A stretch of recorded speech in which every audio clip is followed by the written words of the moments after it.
حضور سے پوچھا گیا کہ ایمان کیا ہے؟ فرمایا جب نیکی تجھے خوش کر دے اور گناہ تجھے دکھی کر دے فانت مومن، تو تو مومن ہے۔ تو کسی کو پوچھنے کی بجائے اپنے اندر سے فتویٰ لیا جاتا ہے، اندر ہی بتاتا ہے کہ اچھائی کیا ہے، اندر ہی بتاتا ہے کہ برائی کیا ہے۔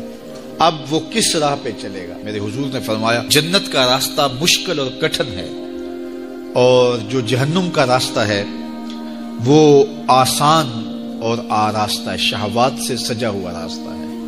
اب تمہیں پتہ ہے کہ انجام کیا ہے اور تمہیں اختیار دیا گیا ہے۔ بعض لوگ اختیار کو اللہ کی رضا سمجھ لیتے ہیں، تو یہ بات جانیے کہ اللہ کی رضا میں اور اس کی مشیت میں بڑا فرق ہے۔ بعض لوگوں کی رسی اللہ نے دراز کی ہوتی ہے تو لوگ کہتے ہیں اللہ راضی نہیں ہے تو ایسا کیوں ہے، یہ کون سی کہانی ہوئی؟ ظالم جابر لوگ تختوں پہ بیٹھ جاتے ہیں، مختلف حکومتیں سنبھال لیتے ہیں اور خلق خدا کی ناک میں دم کر دیتے ہیں، لوگ کہتے ہیں اللہ راضی نہیں ہے تو ایسا کیوں ہے، یہ کون سی بات ہوئی؟ تو یہ ہمارا ایک خود ساختہ کہا ہوا جملہ ہے۔ حقیقت میں کیا ہے کہ اللہ کی رضا اور ہے، اللہ کی مشیت اور ہے۔ یہ اللہ نے ہاتھ دیے ہیں، اللہ کی رضا یہ ہے کہ ان ہاتھوں سے اچھے کام کیے جائیں۔ آنکھیں دی ہیں تو ان آنکھوں سے قرآن مجید کی تلاوت کی جائے، اللہ کی قدرت کی نشانیاں دیکھی جائیں، لیکن ان آنکھوں کو شہوات سے بھر دیا جائے، ان ہاتھوں کو ظلم سے بھر دیا جائے تو اللہ روکتا نہیں ہے۔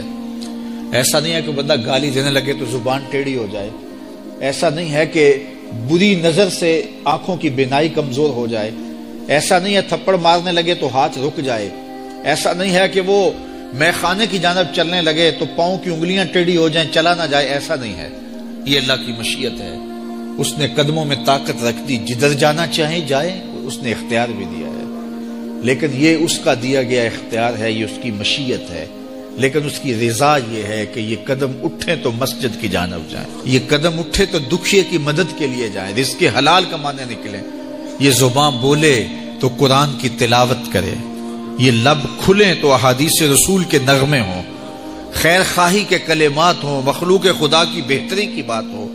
لیکن اگر کوئی گالی گلوچ دینے لگ جائے تو اس سے اللہ کی رضا نہیں۔ اللہ نے اعضاء بنا دیے اور اللہ نے انسان کو خیر اور شر کی تمیز دے دی، اچھائی اور برائی کا پتہ دے دیا، اب اس کی مرضی ہے کہ وہ کدھر نکلتا ہے۔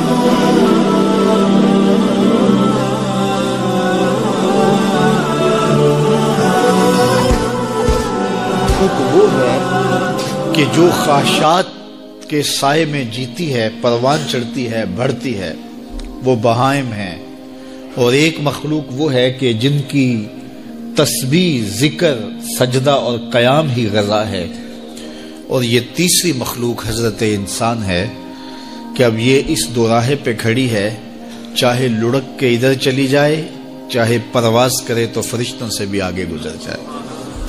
اب یہ اس کا اختیار ہے۔ حضرت انسان اللہ کی تخلیق کا شاہکار ہے، تو وہ لڑک کے چوپایوں جیسے کام کرے تو پھر چوپایا تو وہ ہوا ہی ہوا، لیکن فرمایا بل ہم عدل، بلکہ چوپایوں سے بھی گزر گیا ہے، اس لیے کہ چوپائے کے پاس تو تھا ہی وہ جو اس نے کیا، اور اس کے پاس چراغ علم بھی تھا، جگمگاتی راہیں بھی تھی، جنت کے راستے بھی تھے۔ یہ آسمان کی طرف پرواز کرنے کی بجائے زمین کی طرف لڑک گیا تو یہ چوپایوں سے بھی بدتر ہے۔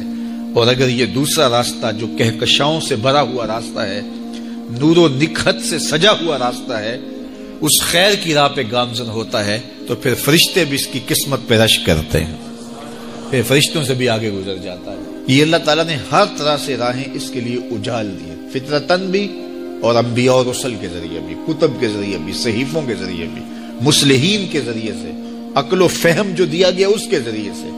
یعنی انسان کے لیے کوئی شک والی بات نہیں کہ اسے پتہ نہ ہو کہ یہ راستہ خیر کا ہے اور یہ راستہ شر کا ہے، یہ اس کو اچھی طرح آگہی دی گئی۔ جب کوئی چوری کرنے لگتا ہے، دیوار پھلانگتا ہے، اس کا دل دھڑکتا ہے، یہ اللہ تعالیٰ کی طرف سے وارننگ ہوتی ہے کہ تو غلط کام کرنے جا رہا ہے۔ جب کوئی ڈاکہ مارنے لگتا ہے، ناکہ لگا کسی کو روکتا ہے، تو اس کا دل ڈرتا ہے کہ تو جرم کر رہا ہے۔